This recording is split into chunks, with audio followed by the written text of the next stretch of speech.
एल्टीग्रेड biology classes की series में pteridophyta चल रहा था। इस पर कुछ क्वेश्चन हो गए थे, कुछ इंपॉर्टेंट क्वेश्चन रह गए थे। तो चलिए शेष बचे क्वेश्चन को देख लेते हैं, जिसमें से पहला है सेलेजनेला के भ्रूण का विकास होता है। सेलेजनेला के भ्रूण का विकास, यदि आप लोगों ने अभी तक वीडियो को लाइक ना किया हो तो जल्दी से लाइक कर दीजिए सभी लोग, और अपने सभी दोस्तों में शेयर भी कर दीजिए ताकि ज़्यादा से ज़्यादा लोग जुड़ सकें। फिलहाल इसमें आंसर सही होगा पहला, मीरोब्लास्टिक होता है। मीरोब्लास्टिक। आपको बता दें कि सेलेजनेला में युग्मनज अथवा जायगोट का पहला विभाजन अनुप्रस्थ होता है। अनुप्रस्थ, जिसे एक छोटी सी एपिकल कोशिका और एक बड़ी बेसल कोशिका बनती है। भ्रूण केवल एपिकल कोशिका से विकसित होता है, एपिकल कोशिका से, इसीलिए इसे मीरोब्लास्टिक विकास कहा जाता है। मीरोब्लास्टिक विकास। और जो होलोब्लास्टिक है दूसरा वाला ऑप्शन, तो इस प्रकार के विकास में पूरा युग्मनज यानी पूरा जायगोट भ्रूण के निर्माण में भाग लेता है। यह शैवाल और ब्रायोफाइट्स के कुछ पौधों में पाया जाता है। और जो तीसरा वाला ऑप्शन है एपोस्पोरस, तो यह स्पोरोफाइट से सीधे गैमेटोफाइट का विकास है, जिसमें बीजाणुओं का निर्माण शामिल नहीं होता है। नेक्स्ट क्वेश्चन है राइनिया है।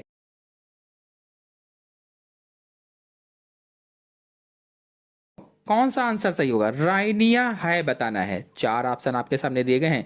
यदि आप लोगों ने अभी तक वीडियो को लाइक ना किया हो तो जल्दी से लाइक कर दीजिए। इसमें देखिए जो जीवित पादप है, तो जो राइनिया है, जीवित पादप वाला ऑप्शन गलत है। राइनिया ये नहीं होता है, यानी राइनिया आज पृथ्वी पर जीवित नहीं है, यह लाखों वर्ष पहले विलुप्त हो चुका है। में दूसरा वाला ऑप्शन है जीवित जीवाश्म, तो ये विकल्प सही है। जीवाश्म पादप ऐसे होते हैं जो भूवैज्ञानिक अतीत में जीवित थे, अतीत में, अब उनके अवशेष चट्टानों में संरक्षित हैं। और राइनिया की पहचान केवल उसके जीवाश्मों के आधार पर ही की गई है, जिससे पता चलता है कि यह एक विलुप्त पादप है, विलुप्त। और जो इसमें सी वाला ऑप्शन है डिवोनियन काल का पादप, तो ये भी सही है। ये क्यों सही है? क्योंकि डिवोनियन काल को, यानी कि जो राइनिया है, राइनिया के जीवाश्म डिवोनियन काल की चट्टानों में पाए गए हैं। डिवोनियन काल की चट्टानों में, विशेष रूप से निचले डिवोनियन काल के दौरान। और डिवोनियन काल को अक्सर मत्स्य युग भी कहा जाता है, मत्स्य युग। लेकिन यह वह समय भी था जब भूमि पर पौधों का विकास और विविधता तेजी से हुई थी, तेजी से। तो फिलहाल इसमें आंसर सही होगा डी, बी व सी दोनों। नेक्स्ट क्वेश्चन है निम्न में से कौन विषम बीजाणुक नहीं है? इनमें से कौन विषम बीजाणुक नहीं है बताना है। सोचिए और बताइए कि कौन सा ऑप्शन सही हो सकता है। लेकिन उससे पहले यदि आप लोगों ने अभी तक वीडियो को लाइक नहीं किया है तो लाइक जरूर कीजिए और अपने सभी दोस्तों में जल्दी से शेयर कर दीजिए। आपको बता दें कि विषम बीजाणु क्या होता है। तो पौधों में जब दो प्रकार के अलग अलग बीजाणु उत्पन्न होते हैं तो उसे ही विषम बीजाणुकता कहा जाता है। जो पौधे होते हैं उसमें जब दो प्रकार के अलग अलग बीजाणु उत्पन्न होते हैं तो उसे ही विषम बीजाणुकता कहा जाता है। अब इसमें कहा गया है कि निम्नलिखित में से विषम बीजाणुक नहीं है, नहीं है लगा, ये जरूर ध्यान देना है। तो कौन नहीं होगा? ड्रायोपेटेरिस, सेलेजनेला, मार्सिलिया, पाइनस। कौन सा सही होगा? ऑप्शन सही होगा इसमें से पहला, ड्रायोपेटेरिस। आपको बता दें कि ड्रायोपेटेरिस, जिसे आमतौर पर मेल फर्न भी कहा जाता है, मेल फर्न, यह समबीजाणुक टेरिडोफाइट है। समबीजाणुक, इसका अर्थ है कि यह एक ही प्रकार के बीजाणु उत्पन्न करता है जो आकार और कार्य में समान होते हैं। जबकि इसमें जो बी ऑप्शन है सेलेजनेला, यह एक विषम बीजाणुक टेरिडोफाइट्स है, विषम बीजाणुक टेरिडोफाइट्स। और यह दो अलग अलग प्रकार के बीजाणु उत्पन्न करता है, छोटे माइक्रोस्पोर और बड़े वाले मेगास्पोर। जो इसमें सी वाला ऑप्शन है मार्सिलिया, यह भी विषम बीजाणु टेरिडोफाइट्स है जो माइक्रोस्पोर और मेगास्पोर दोनों उत्पन्न करता है। जो डी वाला ऑप्शन है पाइनस, यह एक जिम्नोस्पर्म है और विषम बीजाणुक होता है, यह माइक्रोस्पोर और मेगास्पोर दोनों उत्पन्न करता है। तो इस तरह से चारों ऑप्शन हो जाएंगे। अगले क्वेश्चन पर आते हैं। फर्न की बीजाणुधानी में बीजाणुओं की संख्या होती है। फर्न की बीजाणुधानी में बीजाणुओं की संख्या क्या होती है बताना है। 16, 20, 64, 128 कितनी होगी? सोचिए और बताइए।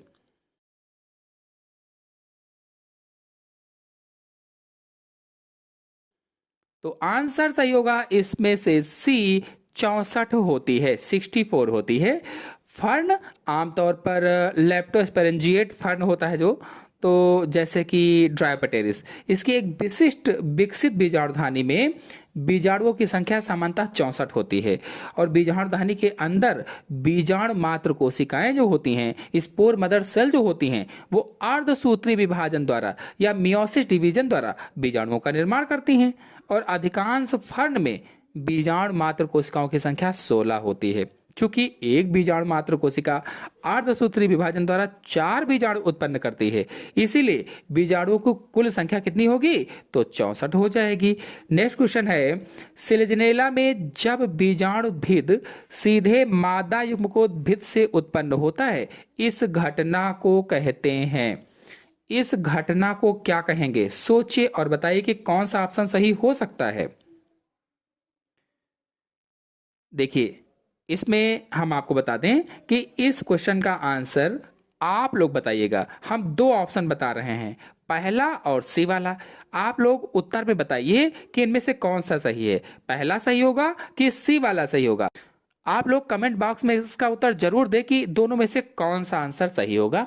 नेक्स्ट क्वेश्चन पर आते हैं। सबसे प्राचीन जीवित संवहनीय पौधे हैं।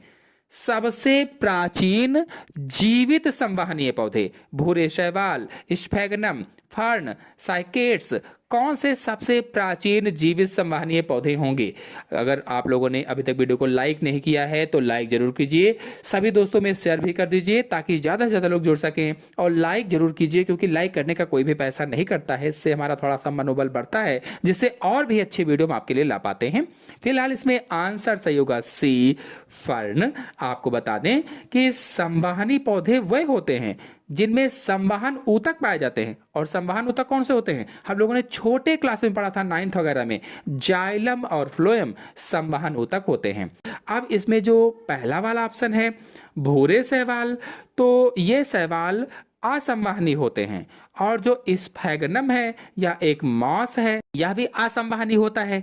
जो फर्न है ये टेरिडोफाइट्स वर्ग के अंतर्गत आते हैं, जो विकसित होने वाले सबसे पहले संवहनी पौधे थे। तो इसमें डी वाला ऑप्शन है, ये जिम्नोस्पर्म है, अनावृत बीजी है।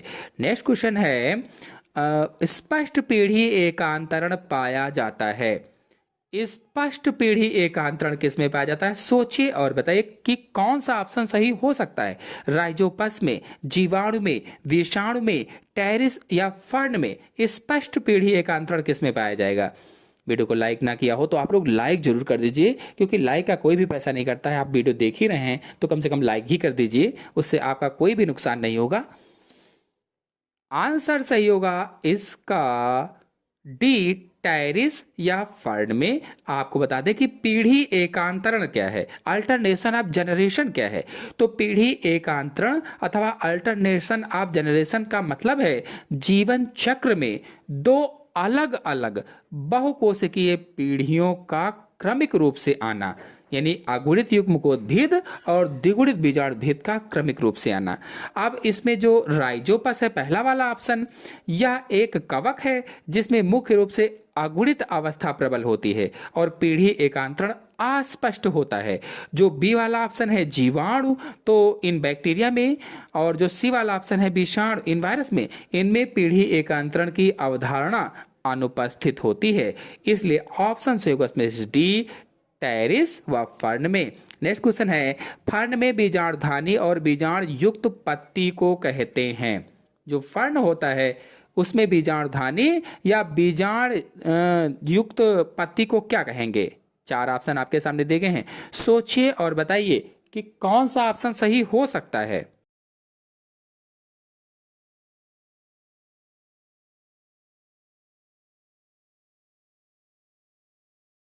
तो इसका आंसर सही होगा डी, स्पोरोफिल। और इसमें जो पहला ऑप्शन है रोमेंटम, आपको बता दें कि ये फर्न के युवा प्रकंद यानी राइजोम और पत्तियों पर पाए जाने वाले भूरे सुरक्षात्मक सल्क होते हैं, सल्क या स्केल होते हैं। और जो इसमें बी वाला ऑप्शन है, सोरस या बीजाणुधानियों का एक समूह या पुंज होता है, यानी कि स्पोरेंजिया का एक ग्रुप होता है। और जो इसमें सी वाला ऑप्शन है, इंड्यूसियम या सोरस को ढकने वाली एक सुरक्षात्मक झिल्ली होती है, यानी बीजाणुधानियों के समूह को ढकने वाली एक झिल्ली होती है। और जो स्पोरोफिल है या वह पत्ती होती है जो बीजाणुधानियों को वहन करती है या बीजाणु पैदा करने वाली पत्ती होती है। और यहाँ पर प्रश्न पूछा गया था कि फर्न में बीजाणुधानी और बीजाणु युक्त पत्ती को कहते हैं तो स्पोरोफिल कहेंगे। नेक्स्ट क्वेश्चन है, फर्न में युवा पत्तियों का रक्षण करता है। 4 ऑप्शन आपके सामने दिए गए हैं, कौन सा ऑप्शन सही हो सकता है? युवा पत्तियों का रक्षण करता है।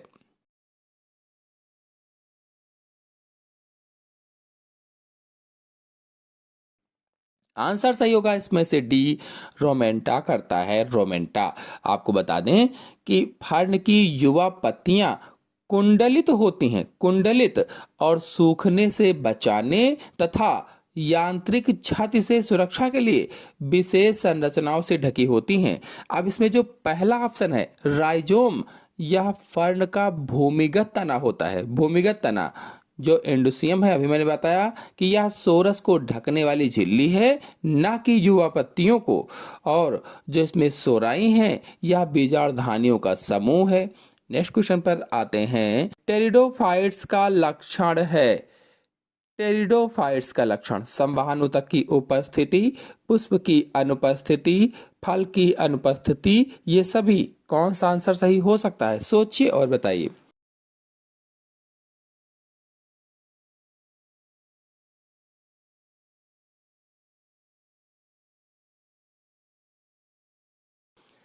आंसर सही होगा इसमें से डी, ये सभी लक्षण है। जितने भी लक्षण लिखे गए हैं, चाहे वो ए हो, बी हो, सी हो, ये सभी लक्षण टेरिडोफाइट्स के लक्षण होते हैं। टेरिडोफाइट्स पादप जगत के क्रिप्टोगैम संवहनी पौधे हैं, यानी कि जो फर्न होते हैं ये बीज रहित संवहनी पौधे होते हैं। संवहन ऊतक की उपस्थिति सत्य है तो इसीलिए संवहनी ऊतक है, यानी जाइलम और फ्लोएम पाए जाते हैं, इसीलिए उनको संवहनी ऊतक कहा जाता है।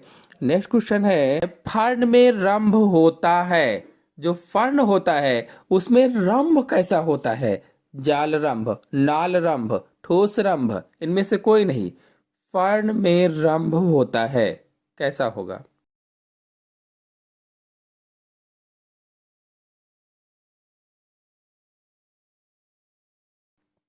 आपको बता दें, अधिकतर परिपक्व फर्न यानी जो मेच्योर फर्न होते हैं, जैसे टेरिस है, ड्रायोपेटेरिस है, इसके तने में जाल रंभ पाया जाता है, जाल रंभ। इसीलिए इसमें आंसर सही होगा पहला, जाल रंभ। और आपको बता दें, जाल रंभ एक प्रकार का नाल रंभ ही होता है, जिसमें कई अतिव्यापी पर्ण अंतराल के कारण संवहनी सिलेंडर कई अलग अलग संवहनी बंडलों में टूट जाता है, जिन्हें मेरिस्टील कहा जाता है, मेरिस्टील। नेक्स्ट क्वेश्चन है, निम्न में से कौन सा एक फर्न में निषेचन क्रिया से संबंधित नहीं है? पानी, परागनलिका, कशाभिक पुमड़, स्त्रीधानी, कौन सा आंसर सही होगा? सोचिए और बताइए।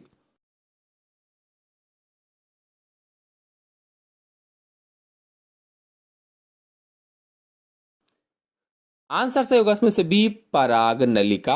आपको बता दें कि फर्न में निषेचन के लिए पानी आवश्यक है, वाटर आवश्यक है, क्योंकि नर युग्मक को तैरकर स्त्री धानी तक पहुंचना होता है। और कशाभिक पुमड़ नर युग्मक होते हैं, जो फ्लैजिला एंथ्राइड्स होते हैं या एंथ्रोजॉइड होते हैं, ये नर युग्मक होते हैं। और जो स्त्रीधानी मादा जननांग है, जहां निषेचन होता है।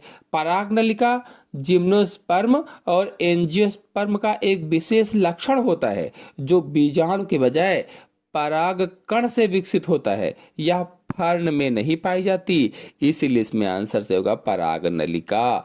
नेक्स्ट क्वेश्चन है, सिलेजनेला के तने पर ट्रेबेकुली क्या प्रदर्शित करता है?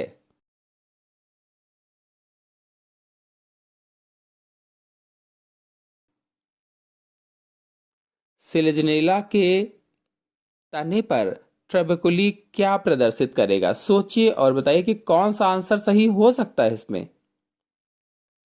आंसर सही होगा इसमें से बी, रूपांतरित अंतस्थ त्वचीय कोशिकाएं प्रदर्शित करता है। आपको बता दें कि सेलेजनेला के तने की आंतरिक संरचना में संवाहनी सिलेंडर यानी रंभ को घेरे हुए एक वायु गुहा होती है। वायु गुहा या एयर कैविटी होती है। ट्रेबेकुली वह लंबी पतली कोशिकाएं हैं जो इस वायु गुहा को पार करती हैं और संवहनी सिलेंडर को कॉर्टेक्स से जोड़कर सहारा देती हैं। यह ट्रेबेकुली वास्तव में कैस्पेरियन पट्टियों वाली रूपांतरित और लंबी अंतस्थ त्वचीय कोशिकाएं होती हैं, इसलिए इसमें आंसर सही होगा बी। नेक्स्ट क्वेश्चन है, सिलेजनेला में नर प्रोथैलियल कोशिकाओं की संख्या कितनी होती है?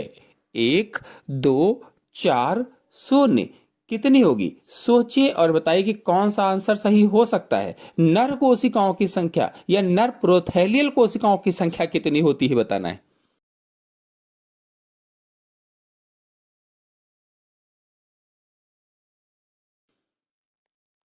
आंसर सही होगा इसमें से पहला एक होती है। एक। सेलेजिनेला में जो लघु बीजाणु हैं या माइक्रोस्पोर हैं, इनके अंकुरण के दौरान पहली कोशिका विभाजन असमान होता है। जो पहला कोशिका विभाजन होता है वो असमान होता है।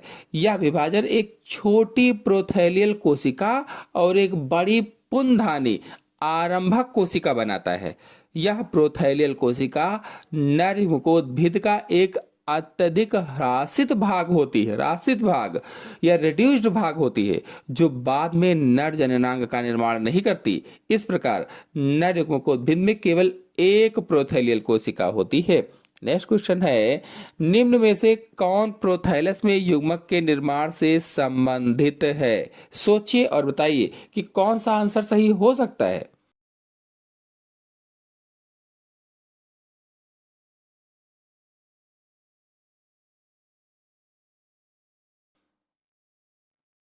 आंसर सही होगा इसमें से बी, पुंधानी और स्त्रीधानी। आपको बता दें कि फर्न का प्रोथैलस उसकी युग्मकोद्भिद पीढ़ी को दर्शाता है और यह पुंधानी नर जननांग जो नर युग्मक उत्पन्न करता है, स्त्रीधानी मादा जननांग जो मादा युग्मक उत्पन्न करता है। ये दोनों संरचनाएं प्रोथैलस पर युग्मक के निर्माण के लिए सीधे तौर पर जिम्मेदार होती हैं। नेक्स्ट क्वेश्चन है, फर्ण के बीजाणु के अंकुरण के पश्चात बनता है। जो फर्ण का बीजाणु है उसके अंकुरण हो जाने के पश्चात क्या बनता है? नया फर्ण का पादप, प्रोथैलस, भ्रूण, जाइगोस्पोर। कौन सा आंसर सही होगा? सोचिए और बताइए।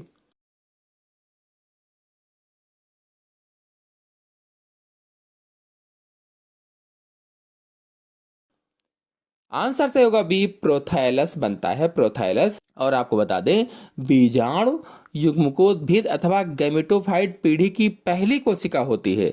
जब बीजाणु अंकुरित होता है तो वह एक छोटे हृदय के आकार की स्वतंत्र रूप से रहने वाली प्रकाश संश्लेषी रचना बनाता है। उसी रचना को प्रोथैलस कहा जाता है। प्रोथैलस। और प्रोथैलस पर बने नर और मादा युग्मकों के संलयन से युग्मनज बनता है या जाइगोट बनता है, जिससे बाद में नया फर्ण का पादप विकसित हो जाता है या स्पोरोफाइट विकसित हो जाता है।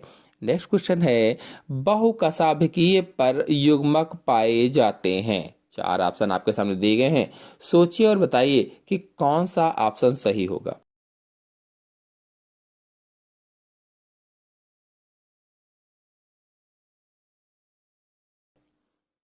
ऑप्शन सही होगा इसमें से सी, ट्रायोपेटेरिस में बहुकशाभिकीय युग्मक का अर्थ होता है कि ऐसे नर युग्मक जिनमें एक से अधिक कशाभिकाएं पाई जाती हैं या एक से अधिक फ्लैजिला पाए जाते हैं। ड्रायोपेटेरिस एक टेरिडोफाइट या फर्न है। टेरिडोफाइट के नर युग्मक सामान्यतः सर्पिलाकार यानी स्पाइरल और बहुकशाभिकीय होते हैं यानी मल्टी फ्लैजिलेटेड होते हैं। और इसके विपरीत क्लेमाइडोमोनास में दो कशाभिकाएं होती हैं यानी क्लेमाइडोमोनास द्विकशाभिकीय होता है। फ्यूनेरिया द्विकशाभिकीय होता है, इसमें नर युग्मक जो होता है द्विकशाभिकीय, और ये ब्रायोफाइट भी है। क्लेमाइडोमोनास शैवाल है, फ्यूनेरिया ब्रायोफाइट है, और जो रिक्सिया है ये भी ब्रायोफाइट है, इसमें भी नर युग्मक द्विकशाभिकीय होता है। नेक्स्ट क्वेश्चन है, निम्न में से कौन सा नाड़ी विन्यास फर्न में विशिष्ट रूप से पाया जाता है? कौन सा आंसर सही होगा? सोचिए और बताइए कौन सा आंसर सही हो सकता है इसमें से।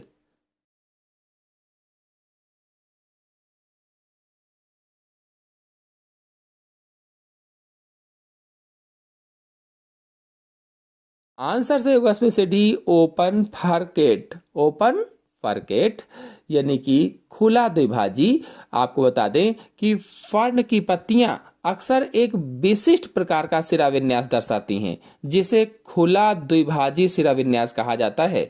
और इस पैटर्न में प्रत्येक सिरा दो भागों में बट जाती है और ये नई शाखाएं फिर से विभाजित हो सकती हैं। ये सिराएं एक दूसरे से नहीं जुड़ती, इसीलिए इन्हें खुला कहा जाता है। खुला समांतर सिरा विन्यास एक बीजपत्री पौधों में पाया जाता है जैसे घास वगैरह में। जालिका व सिरा विन्यास द्विबीजपत्री पौधों में पाया जाता है जैसे आम में। नेक्स्ट क्वेश्चन है, यदि फर्न के भूण के पाद में गुणसूत्रों की संख्या 8 है तो इसके बीजांड में गुणसूत्रों की संख्या क्या होनी चाहिए? सोचिए और बताइए कि कौन सा आंसर सही हो सकता है।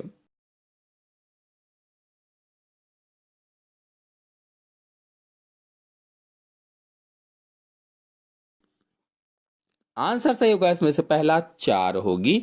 बता दें, फर्न का जीवन चक्र दो पीढ़ियों को दर्शाता है। जो फर्न का जीवन चक्र है ये दो पीढ़ियों को दर्शाता है, बीजाणुद्भिद और युग्मकोद्भिद यानी स्पोरोफाइट और गैमेटोफाइट। भ्रूण और उसका पाद बीजाणुद्भिद पीढ़ी का हिस्सा होता है जो द्विगुणित होता है जिसे 2n से दर्शाया जाता है। अब प्रश्न में कहा गया है कि भ्रूण के पाद में गुणसूत्रों की संख्या 8 है, इसका मतलब यह हुआ कि 2n बराबर 8 हो जाएगा।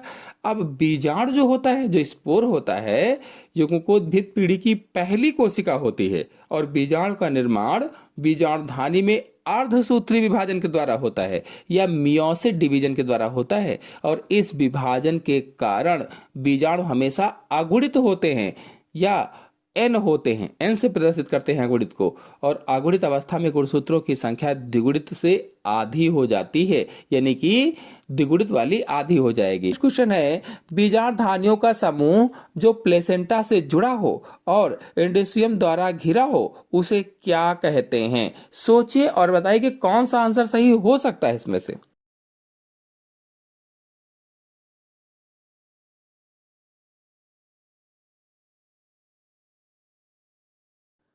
आंसर सही होगा बी, सोरेस कहते हैं। सोरेस। आपको बता दें कि फर्न की पत्तियां प्रायः छोटे भूरे रंग के धब्बे दिखाई देते हैं। जो फर्न की पत्तियां होती हैं उसमें ये धब्बे सोराई कहलाते हैं, सोराई। और एक वचन में सोराई को सोरस कहा जाता है। एक सोरस वास्तव में बीजाणुधारियों का एक समूह होता है या स्पोरेंजिया का ग्रुप होता है जिसे एक सोरस कहते हैं। बीजाणुधानियां एक विशेष ऊतक से जुड़ी होती हैं जिसे प्लेसेंटा कहते हैं, प्लेसेंटा। और आपको बता दें, इस सोरस को सुरक्षा के लिए एक पतली झिल्लीनुमा संरचना से ढका जाता है जिसे एंड्यूजियम कहा जाता है, एंड्यूसियम। क्वेश्चन है, विषम बीजाणु टेरिडोफाइट्स सदैव उत्पन्न करते हैं। कौन सा आंसर सही होगा? सदैव क्या उत्पन्न करेंगे?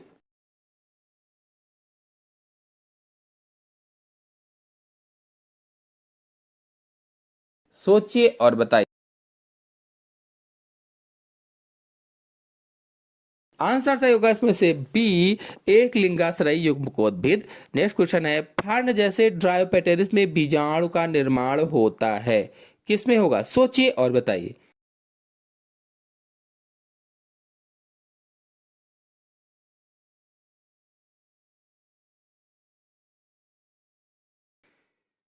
आंसर सही होगा इसमें से ए, बीजाणु धानी में बीजाणु का निर्माण होता है। नेक्स्ट क्वेश्चन है, फर्न प्रोथैलस की कोशिकाओं के केंद्रक में होते हैं, कौन सा आंसर सही होगा?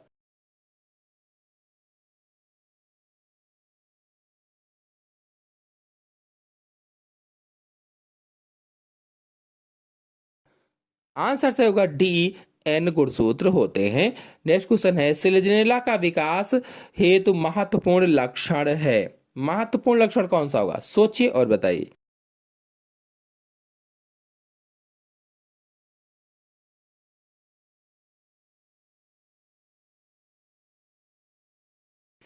आंसर से होगा इसमें से सी, विषम बीजाणुता।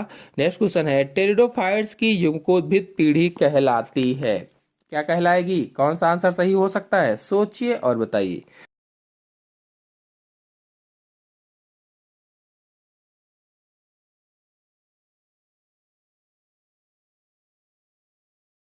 आंसर से होगा इसमें से सी, प्रोथैलस कहलाती है।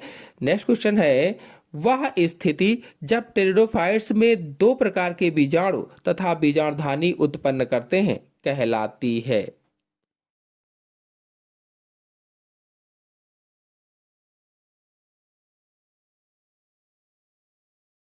आंसर से होगा इसमें से सी, विषम बीजाणुता कहलाती है। नेक्स्ट क्वेश्चन है, सिलेजनेला के तने में रंभ का प्रकार होता है,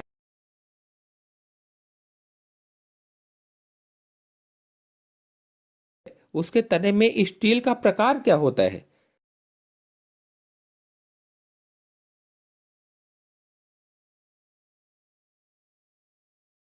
आंसर से होगा इसमें से पहला, प्रोटोस्टेलिक। नेक्स्ट क्वेश्चन है, टेरिडोफाइटा में प्रभावी अवस्था होती है, अगुणित, युग्मकोद्भिद, द्विगुणित, त्रिगुणित। टेरिडोफाइटा में प्रभावी अवस्था क्या होगी? सोचिए और बताइए।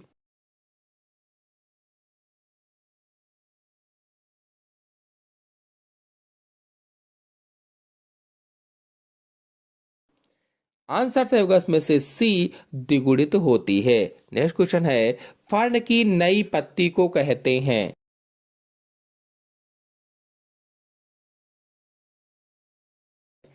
फर्न की नई पत्ती को क्या कहा जाएगा?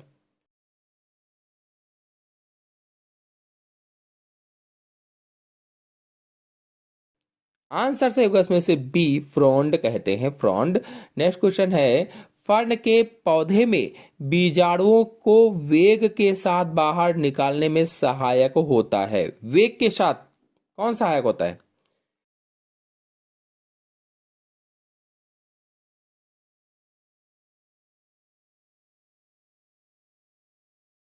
आंसर से होगा बी, वलय। नेक्स्ट क्वेश्चन है, सिलेजनेरा में अर्धसूत्री विभाजन होता है,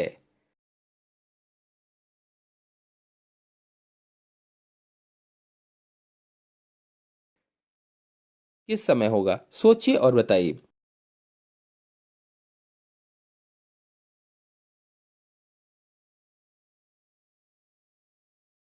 आंसर से होगा बी, सूक्ष्म बीजाणु तथा गुरु बीजाणु दोनों के निर्माण के समय।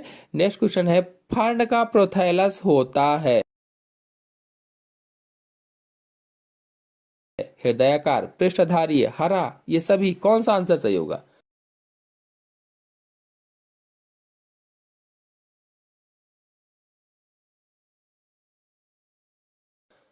आंसर से होगा डी, ये सभी। नेक्स्ट क्वेश्चन है, सिलेजनेला में सूक्ष्म बीजाणु की तुलना में गुरु बीजाणु कितने बड़े होते हैं,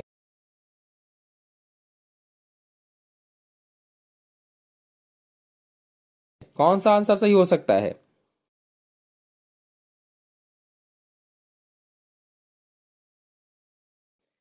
आंसर सही होगा इसमें से डी, 100 गुना बड़े हो सकते हैं। नेक्स्ट क्वेश्चन है, सिलेजनेला के नर युग्मक होते हैं,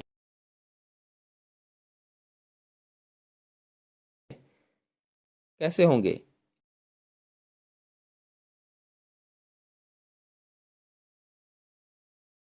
आंसर से होगा सी, दो कसाब युक्त होते हैं। नेक्स्ट क्वेश्चन है, फर्ण के नर युग्मक के कसाब की संख्या होती है शून्य, एक, दो, असंख्य।